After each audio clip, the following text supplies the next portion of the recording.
অভিনেতা নীল ভট্টাচার্য, যাকে বাংলা ধারাবাহিকের সকল দর্শকরাই চেনে, কারণ বহু বছর ধরে অনেক ধারাবাহিকে প্রধান নায়কের ভূমিকাতে অভিনয় করেছেন তিনি।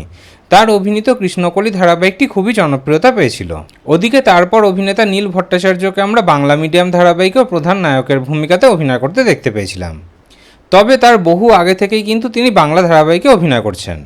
তার অভিনীত প্রত্যেকটি ধারাবাহিকই কিন্তু খুবই জনপ্রিয়তা পেয়েছিল, কিন্তু তার অভিনীত শেষ অমর সঙ্গী ধারাবাহিকটি তেমন জনপ্রিয়তা পায়নি। সেই কারণেই ধারাবাহিকটিকে খুবই তাড়াতাড়ি বন্ধ করে দেওয়া হয়েছিল। তারপর বহুদিন হয়ে গেছে অভিনেতাকে আমরা বাংলা ধারাবাহিকে অভিনয় করতে দেখতে পাইনি। অভিনেতা মুম্বাইতে চলে গেছিলেন, আর সেখানে নাকি হিন্দি ধারাবাহিকে কাজ করার জন্য নিজেকে তৈরি করছিলেন অভিনেতা। কিন্তু তারপরে আমরা খবর পাই যে লীনা গঙ্গোপাধ্যায় স্টার জলসার নতুন ধারাবাহিকে অভিনেতা ফিরছেন। ইতিমধ্যেই তো আমরা সবাই জানতে পেরে গেছি যে স্টার জলসায় লীনা গঙ্গোপাধ্যায়ের নতুন ধারাবাহিক ভোলে বাবা পার কারেগায় প্রধান নায়কের ভূমিকায় অভিনয় করবেন অভিনেতা নীল ভট্টাচার্য।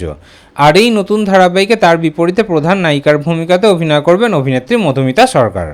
এই নতুন ধারাবাহিকটি নিয়ে দর্শকদের মধ্যে তো খুবই এক্সাইটমেন্ট ছিল। সবাই ভেবেছিল যে এই নতুন ধারাবাহিকটিকে খুবই ভালো স্লটে দেওয়া হবে, কিন্তু চ্যানেল থেকে ধারাবাহিকের টাইম স্লট ঘোষণা করে দেওয়া হলো। ধারাবাহিকটিকে দেওয়া হলো বিকেল 5:30টার স্লটে। এটা দেখার পর থেকে দর্শকরা কিন্তু এই জিনিসটাকে একদমই মেনে নিতে পারছে না। তারা ভাবছে যে এটা কী করে হতে পারে, এত জনপ্রিয় অভিনেতা অভিনেত্রীর ধারাবাহিক, তার উপর আবার এত ভালো প্রোডাকশনের ধারাবাহিক, সেই ধারাবাহিক নাকি 5:30টা স্লটে আসবে। এই জিনিসটাকে দর্শকরা একদমই মেনে নিতে পারছে না।